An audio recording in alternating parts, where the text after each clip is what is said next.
আমরা আল্লাহর কাছে বিচার দিয়েছি, আপনাদের মিডিয়ার কাছে দিয়েছি, বাংলাদেশের মানুষের কাছে বিচার দিয়েছি। কিভাবে প্রতিবাদ করা হয়েছে? জাতীয় পার্টির চেয়ারম্যান জিএম কাদের সাহেব প্রধানমন্ত্রী হবে।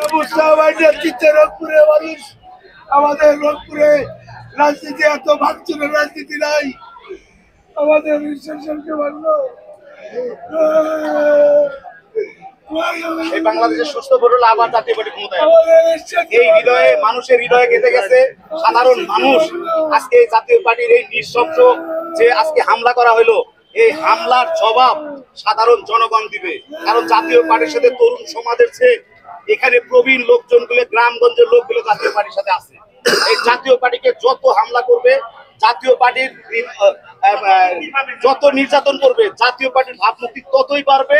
আমি লালমনিরহাট জেলার হাতীবান্ধা উপজেলা থেকে 400 কিলোমিটার দূরের থেকে আজকে জাতীয় পার্টি রক্ষা করার জন্য, পাহারা দেওয়ার জন্য এসেছি। আমার মতন হাজার হাজার নেতা কর্মী আসছে। আজকে প্রশাসনের কারণে আজকে আমরা কোনো রকমের পারে নাই। আজকে যারা এই মব করতে আসছে তাদের কোনো অবদান নাই। তাদের সন্ত্রাসী মব ছাড়া কোনো অবদান এই দেশে নাই। যারা করতেছে, কারা করতেছে, যারা মব করতেছে তারা, ঠিক আছে। এখন আমরা আসছি, আমরা সাধারণ কর্মী, আমরা পল্লী বন্ধুকে ভালোবাসি, জাতীয় পার্টিকে ভালোবাসি। আমাদের হৃদয় হচ্ছে এই কারণে, কারণ আগামী সরকার যদি সুস্থভাবে নির্বাচন হয়, জাতীয় পার্টির একটা ভোট ব্যাংক আছে। জাতীয় পার্টি এককভাবে নির্বাচন করে বর্তমান জাতীয় পার্টির চেয়ারম্যান জিএম কাদের সাহেব প্রধানমন্ত্রী হবে। হইলে অনেক রাজনৈতিক দলের সেটা দেখা গেল তারা সহ্য করতে পারতেছে না, এই জন্য মব সৃষ্টি করে এই জাতীয় পার্টিকে হয়রানি করে জিএম কাদেরকে আজকে একটা চাপের মধ্যে রাখতেছে। আমরা অন্যান্য দলগুলো যেগুলো বলছে যে আপনাদের দলটা এখন ইন্ডিয়া থেকে নিয়ন্ত্রণ হচ্ছে, আমাদের কোনো ইন্ডিয়া থেকে নিয়ন্ত্রণ হয় নাই। আমাদের পল্লী বন্ধু বাংলাদেশের রাজনীতি করছে, পল্লী বন্ধু বাংলাদেশের জেল খাটছে, পল্লী বন্ধু বাংলাদেশের যতদিন ছিল বাংলাদেশেই থেকে উনি মৃত্যুবরণ করছে। আমাদের সিএম কাদের এখনো বাংলাদেশে আছে। আমরা কর্মীরা এখনো জাতীয় পার্টির পার্টি অফিসে। আমি নিজে গুলিবিদ্ধ হয়েছি, আমার অসংখ্য ভিডিও আছে। আমি 5 আগস্ট উত্তরাতে গুলিবিদ্ধ হয়েছি।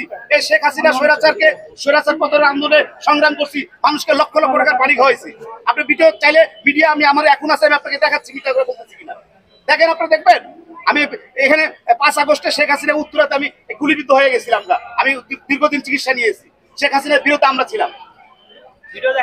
হ্যাঁ, ভিডিও দেখেন, আপনি দেখেন, ভিডিও দেখেন। আমরা কিছু করবো না, এটা জনগণ করবে। আপনারা আগামীতে সুস্থ নির্বাচন দেখ, জনগণের রায় আপনারা দেখতে পারবেন। আমরা কি করব? আমাদের জাতীয় পার্টি সুস্থ রাজনীতি করে, আমরা সন্ত্রাসী করি না, মব করি না, চাঁদাবাজি করি না, আমাদের কোনো ভূমিকা নাই। আমরা সুস্থভাবে থাকবো। আমরা আল্লাহর কাছে বিচার দিয়েছি, আপনাদের মিডিয়ার কাছে বিচার দিয়েছি, বাংলাদেশের মানুষের কাছে বিচার দিয়েছি। আগস্টে কিভাবে সংগ্রাম করেছি, 5 আগস্টের যোদ্ধা আমরা গুলিবিদ্ধ হয়েছি। অসংখ্য ভিডিও আছে, দেখেন আপনি। এই দেখেন কিভাবে প্রতিবাদ করা হয়েছে। জাতীয় পার্টি কখনো আওয়ামী লীগের দোষর ছিল না। জাতীয় পার্টি আওয়ামী লীগের দোষরের ট্যাগ লাগাইয়ে বিভিন্ন রাজনৈতিক দলের একটা মানে ফয়দা নিতে চাচ্ছে, সেটা আপনারা মিডিয়ারা বোঝেন না।